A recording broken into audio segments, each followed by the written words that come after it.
Пейіліміз ешқашан тарылмады, аңғал жігіт жолынан жаңылмады. Қарапайым қазақтың баласы едім, маңғаз басып мал баққан ауылдағы. Бие сауып желіге құлын байлап, берекемен келді ғой ауыл мәні. Ер сайманды дайындап ерте тұрып, асау тайды мінгенбіз табындағы. Жылқы деген жануар сұлу мал деп, қымызын ішкен адам ауырмады. Маң-маң басқан түйеде түлік мал ғой, денелі қос өркешті қабырғалы. Қыдырып қонақ келсе, ата-анамыз шұбап беріп ағынан жағылғаны.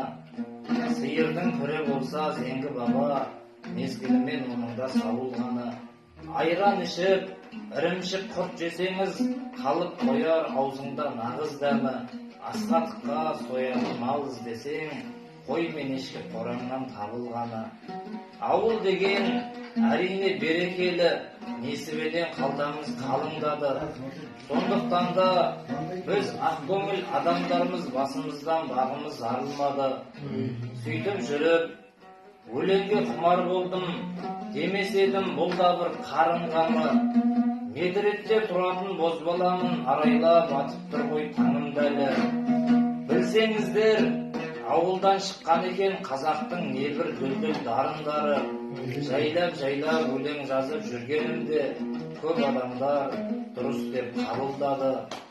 Содан кейін өнерге қадам бастым, өлеңім жан серігім жанымдағы. Қалада мүлдем өлең жаза алмайтын мен едім, амандайдың дәу жаны.